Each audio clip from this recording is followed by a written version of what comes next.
আরজিকর কাণ্ডের পর হাসপাতালের অধ্যক্ষের অপসারণের দাবিতে আন্দোলন। সিএনএ দুর্নীতির খবর সম্প্রচার হতেই তড়িঘড়ি স্বাস্থ্য ভবনে গিয়ে পদত্যাগ। কিন্তু আরজিকরের পদত্যাগী অধ্যক্ষ সন্দীপ ঘোষের দীর্ঘ ইতিহাস ঘাঁটলে দেখা যাবে বারে বারে পুনরুত্থান হয়েছে তার। বেশি নয়, 1 বছর পিছনে তাকালেই এই দাবির সপক্ষে তথ্য মিলবে। 2023 সালে একবার নয়, 2 বার অধ্যক্ষ পদ থেকে সরে গিয়েও আবার সেই পদেই ফিরেছেন সন্দীপ। আরজিকর কাণ্ডে কাদম্বিনীকে যখন হাসপাতালের মধ্যে ধর্ষণ করে খুন করা হয়, হাসপাতালের অধ্যক্ষ তখন সন্দীপ ঘোষ।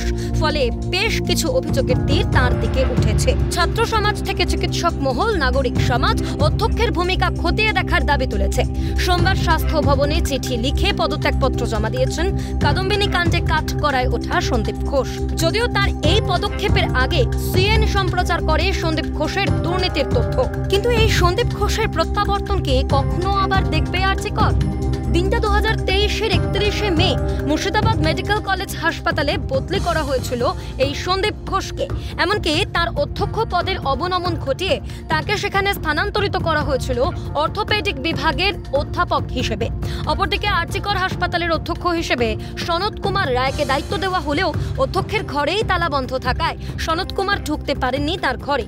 সে সময় অধ্যক্ষহীন আরজিকরে অচলাবস্থা তৈরি হলে তৎকালীন স্বাস্থ্য শিক্ষা অধিকর্তা দেবাশিস ভট্টাচার্যের সঙ্গে বৈঠক করেন রাজ্যের স্বাস্থ্য সচিব নারায়ণ স্বরূপ নিগম। বৈঠকে স্থির হয় আরজিকরে অধ্যক্ষ হিসেবে থাকবেন সন্দীপ ঘোষই। অধ্যক্ষ থেকে সরে গিয়েও ফিরে আসার এই প্রথমবার। এই ঘটনার ঠিক 3 মাস পরে ফের স্বাস্থ্য ভবন নির্দেশ দেয় অবিলম্বে সন্দীপ ঘোষকে মুর্শিদাবাদ মেডিকেল কলেজ হাসপাতালের অর্থোপেডিক বিভাগের অধ্যাপক হিসেবে যোগদান করতে হবে। অপরদিকে আরজিকরের অধ্যক্ষ হিসেবে আনুষ্ঠানিকভাবে দায়িত্ব দেওয়া হয় মানস কুমার বন্দ্যোপাধ্যায়কে।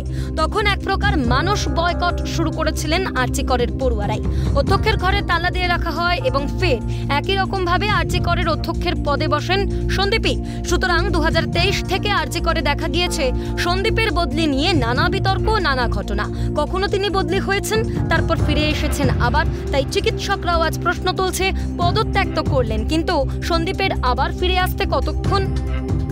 আমরা দেখেছি এই প্রিন্সিপালটাই সেই প্রিন্সিপাল যে এর আগে কয়েক দফা সকালে ট্রান্সফার হয়েছে, বিকেলে চলে এসেছে।